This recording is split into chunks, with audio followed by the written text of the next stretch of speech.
Hi అండి, అందరూ ఎలా ఉన్నారు? బాగున్నారా? ఈరోజు ఒక మంచి వ్లాగ్తో మేము ముందుకు వచ్చేసాము. అదే సముద్రపు సొర చేపలు అన్నమాట. వాటిని ఎలా కట్ చేసుకోవాలి, ఎలా క్లీన్ చేయాలనేది క్లియర్గా ఈ వీడియోలో చూపించబోతున్నాను. వీడియో అయితే చాలా బాగుంటుంది. వీడియోని స్కిప్ చేయకుండా లాస్ట్ వరకు చూడండి. మీలో చాలామందికి వీటిని ఎలా చేయాలో తెలియదని చెప్పేసి మీకోసం ఈ వీడియోని అయితే అప్లోడ్ చేస్తున్నానండి. ఈ వీడియో కనుక మీకు నచ్చితే ప్లీజ్ లైక్ చేయండి, మీ ఫ్రెండ్స్కి షేర్ చేయండి. మీరు ఎవరైనా మన ఛానల్ని కొత్తగా చూసినట్లయితే విన్నీ కుకింగ్ ఛానల్ని సబ్స్క్రైబ్ చేసుకోండి. లేట్ చేయకుండా వీడియోలోకి వెళ్ళిపోదామా? చూసారుగా, ఇవి వచ్చేసి సొర చేపలు అంటారండి. ఇక్కడ 3 చేపలను అయితే తీసుకొచ్చారనమాట. ఒక్కొక్క చేప 100 రూపీస్ అనమాట. 3 చేపలు 300 రూపాయలు.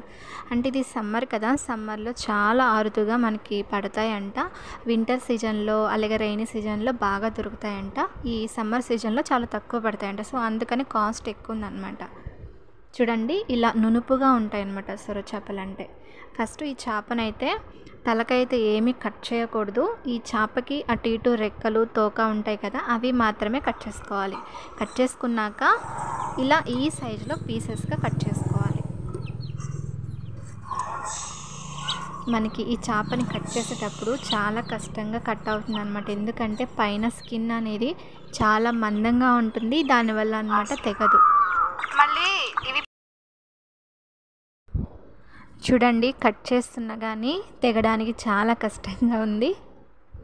ఇలా పీసెస్గా కట్ చేసుకున్న తర్వాత లోపల ఏమైనా వేస్ట్ ఉంటుంది కదా, అది తీసేసుకోవాలి.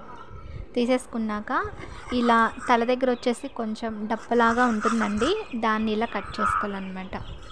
ఇక్కడ పీసెస్గా కట్ చేయడానికి అది అడ్డం ఉంటుంది కదా, సో దానివల్ల కట్ అవ్వదు, అందుకని అది వేస్ట్ అనమాట, అది తీసేసేయాలి.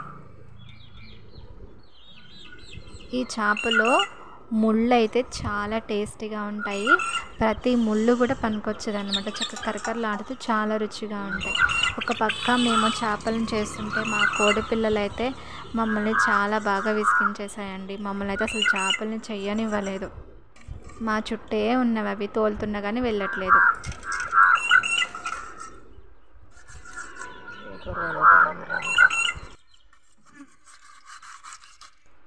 ఒక పక్క ఏమో పక్షుల కిలకిల రాగాలు, కాకుల అరుపులు, చాలా బాగుంది కదా. ఈ చేపలు చూడడానికి వీటి తలకైతే అచ్చం పాము తలకెలా ఉంటాయండి. ఎప్పుడు చూడని వాళ్ళు కొంచెం భయపడతారు, కానీ వీటి టేస్ట్ మాత్రం చాలా బాగుంటుంది అనమాట. తింటే కనుక మీరు దీన్ని వదిలిపెట్టరు. సొర్ర పొట్టు, సొర్ర వేపుడు అంటారు, చాలా బాగుంటుంది. తప్పకుండా మీరు కూడా ట్రై చేయండి. చూడండి, కోడి పిల్లలు వెయిటింగ్ అనమాట. ఇక్కడ మమ్మీ వాటికి ఏం వేస్తారా అని చెప్పి ఎదురు చూస్తూ ఉన్నాయి.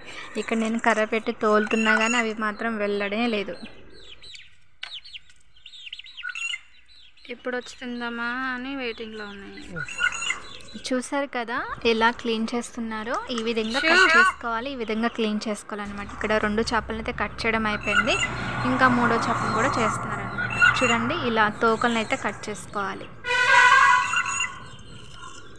నార్మల్గా రాగండి బొచ్చ చేపలను అయితే మనము ఆ పైన అవి పొలుసులు పోయేదాకా మనం రుద్దుతాం కదా, కానీ ఈ చేప అనేది నునుపుగా ఉంటుంది కాబట్టి ఇలా కట్ చేసేసుకొని ఆ పీసెస్ని మనం కొంచెం వేడి నీళ్ళల్లో ఉడికించాలన్నమాట. ఉడికిస్తే ఆ స్కిన్ అనేది ఊడొచ్చేస్తుంది. అది కూడా నేను మీకు చూపిస్తాను. చూడాలంటే చాలా ఎక్కువ. నాకు ఈ సొర చేప ఇంత కాస్ట్ ఉంటుందని నేను ఇప్పుడు ఎక్స్పెక్ట్ చేయలేదు. మమ్మీ చెప్తుంటే నేను షాక్ అయ్యాను అనమాట. ఒక్కటి 100 రూపాయలా అని చెప్పి. అవి మరీ పెద్దగా కూడా లేవు, నార్మల్ సైజులోనే ఉన్నాయి, కానీ ఒక్కొక్కటి 100 రూపాయలు అంటే చాలా ఎక్కువ అనమాట. సో ఇంకా మేము వెళ్ళామని చెప్పి ఇంకా మా నాన్నగారు మా కోసం అయితే తీసుకొచ్చారు. చూడండి దీని తలకాయ ఎలా ఉందో.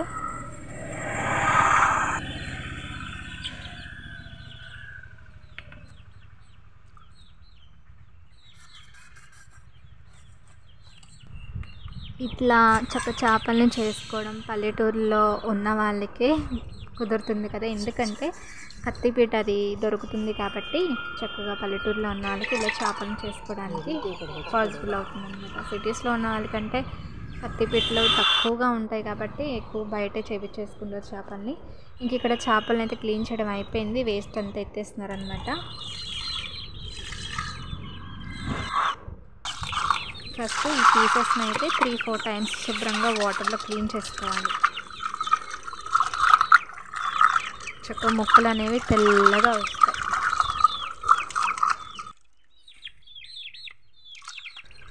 ఈ ముక్క లోపల వేస్ట్ ఏం లేకుండా చక్కగా చేతితో మొత్తం తీసేసుకుని శుభ్రంగా క్లీన్ చేసుకోవాలన్నమాట.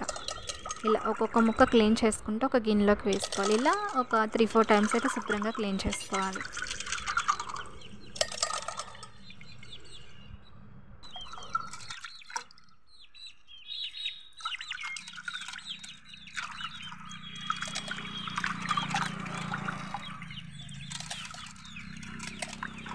వీటిని మళ్ళీ ఉడకపెట్టాలా?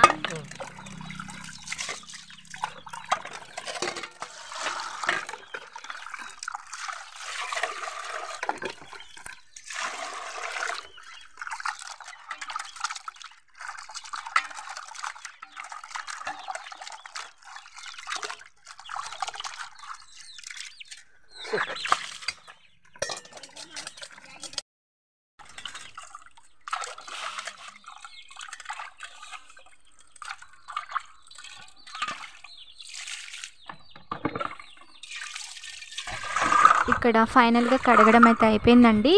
ఇంకా లాస్ట్లో ఇలా దాకలో పీసెస్ని అయితే వేసుకొని ఆ ముక్కలు మునిగేంత వరకు వాటర్ని అయితే పోసుకోవాలి. చూడండి, ఈ వీడియోలో చూపిస్తున్న విధంగా మీరు చేయండి. చక్కగా ఇలా ఒక్కొక్క ముక్క క్లీన్ చేసుకొని ఇలా దాకలో వేసేసుకొని కొద్దిగా వాటర్ని అయితే పోసుకోవాలి.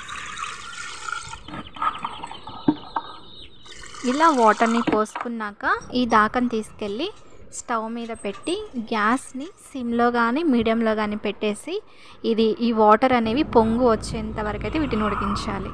అంటే మినిమం 5 మినిట్స్ అయితే పడుతుందండి పొంగు రావడానికి. ఖచ్చితంగా పొంగు రావాలన్నమాట. ఆ పొంగు వస్తేనే మనకి ఆ ముక్క అనేది ఉడికి ఆ పైనున్న స్కిన్ అనేది ఊడొస్తుంది అన్నమాట.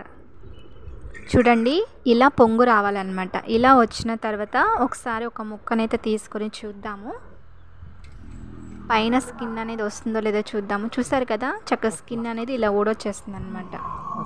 ఎక్కువ ఉడికించకూడదండి, జస్ట్ 5 మినిట్స్ మాత్రమే. అంటే ఇలా పొంగు రావాలన్నమాట. ఇంకా స్టవ్ ఆఫ్ చేసేసాము. చూడండి, ఇలా ఈ స్కిన్ ఎందుకు తీసేయాలంటే ఇవి సముద్రపు చేపలు కదా. సముద్రపు చేపలు అంటే ఆ సముద్రపు ఇసుక అనేది దానిపైన ఉంటుందండి. ఆ స్కిన్ తీసేస్తే మనకి ఇసుక అనేది ఉండదన్నమాట. సో అందుకని ఆ స్కిన్ అయితే తీసేసేయాలి. చూడండి, ఇలా ఈ ముక్క పైన ఉన్న తోలు మొత్తం తీసేయాలన్నమాట. ఎక్కడ ఏ మాత్రం కొంచెమైనా స్కిన్ ఉన్నా అక్కడ ఇసుక అనేది ఉంటుందండి. సో జాగ్రత్తగా తీసేసుకోవాలన్నమాట.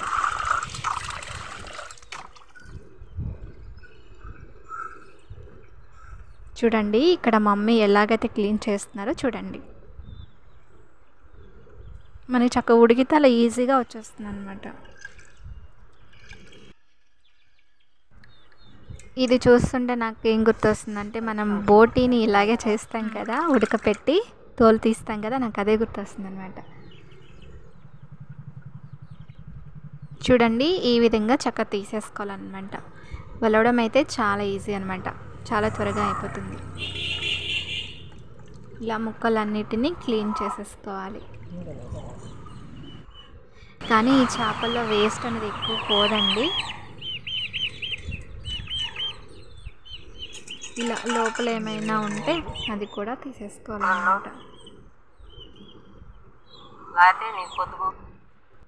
ఇక్కడ ముక్కలన్నిటిని వలడం అయితే అయిపోయిందండి. ఇప్పుడు ఇవి వాటర్లో ఉన్నాయి కదా, ఈ ఒక్కొక్క ముక్కనైతే ఇలా తీసుకొని గట్టిగా పిండుకొని ఒక ప్లేట్లోకి వేసుకోవాలన్నమాట. అలా పిండకుండా డైరెక్ట్గా ముక్కల్ని వేసేస్తే అందులో ఉన్న వాటర్ అనేవి కర్రీ లోపలికి బయటకు వచ్చి కర్రీ మనకి త్వరగా మగ్గదన్నమాట. అందుకనే అలా గట్టిగా ముక్కని పిండేసి మనం ప్లేట్లోకి అయితే వేసుకోవాలి. ఈ మాంసం అనేది చాలా పొడి పొడిగా ఉంటుంది. మనం చేసుకునేది సొర్ర వేపుడు కదా, సో అందుకని వాటర్ అనేవి ఉండకూడదు. చక్కగా ఇలా గట్టిగా పిండుకొని వేసుకోవాలి. చూసారు కదా, ఫైనల్గా ఇలా అన్నమాట. ఇలా చక్కగా మొత్తం పిండేసుకున్న ఒక ప్లేట్లోకి వేసుకున్నాక ఈ మాంసాన్ని అయితే చక్కగా ఇలా చేతితో బాగా పొడి పొడిగా కలుపుకోవాలి. ఫస్ట్ మాంసం మొత్తాన్ని ఇలా కలిపేసుకోవాలండి. ఉండలుగా లేకుండా చక్క పొడి పొడిగా అయిపోవాలన్నమాట. అయిపోయిన తర్వాత కర్రీ ప్రిపరేషన్ ఇది సాల్ట్, అలాగే పసుపు, కారం, గరం మసాలా, అల్లం వెల్లుల్లి పేస్ట్, కొత్తిమీర, ఉల్లిబందు చక్క ఇవన్నీ వేసేసి ఆ మాంసం మొత్తం కలిపేసేసుకొని ఇంకా తీసుకెళ్ళి స్టవ్ మీద వేసేసుకొని మనం ఫ్రై చేసుకోవడమే. అది చక్కగా గ్యాస్ని అయితే సిమ్లో పెట్టుకొని చక్కగా లో ఫ్లేమ్లో పెట్టుకోవాలన్నమాట. అప్పుడే మనకి మాంసం అనేది చక్కగా మెల్లగా ఏగుతూ అది ఎరుపు రంగులోకి వస్తుందన్నమాట. అది వేగేటప్పుడు స్మెల్ అయితే ఇల్లు మొత్తం గుమాయించి కొట్టేస్తుంది, అంత బాగుంటుంది అన్నమాట. చూడండి, ఇలా కొత్తిమీర, ఉల్లిబందు, మసాలాలు ఇవన్నీ వేసేసుకొని చక్కగా బాగా కలిపి పెట్టేసుకోవాలి. ఈ కర్రీని ఎలా చేయాలో కూడా నేను నెక్స్ట్ వీడియోస్లో అప్లోడ్ చేస్తాను. ఆ వీడియోని కూడా స్కిప్ చేయకుండా చూడండి, చాలా బాగుంటుంది. చూడండి, ఆ పైన ముళ్ళులు ఉన్నాయి కదా, అవి చేప ముళ్ళులు అన్నమాట. ఇంకా ఫైనల్గా కర్రీ కూడా అయితే చేసుకుంటున్నాము. చూసారు కదా, ఈ సముద్రపు సొర చేపల్ని ఎలా కట్ చేసుకోవాలి, ఎలా క్లీన్ చేసుకోవాలి, అలాగే కర్రీ చేసుకోవడానికి దానికి ముందు ప్రాసెస్ ఎలా చేయాలో చూసారు కదా. మీరు కూడా ఇలా డెఫినెట్గా ట్రై చేయండి. మీకు కనుక ఈ వీడియో నచ్చితే ప్లీజ్ లైక్ చేయండి, మీ ఫ్రెండ్స్కి షేర్ చేయండి. మీరు ఎవరైనా మన ఛానల్ని కొత్తగా చూసినట్లయితే ఇండియా కుకింగ్ ఛానల్ని సబ్స్క్రైబ్ చేసుకోండి. Thanks for watching.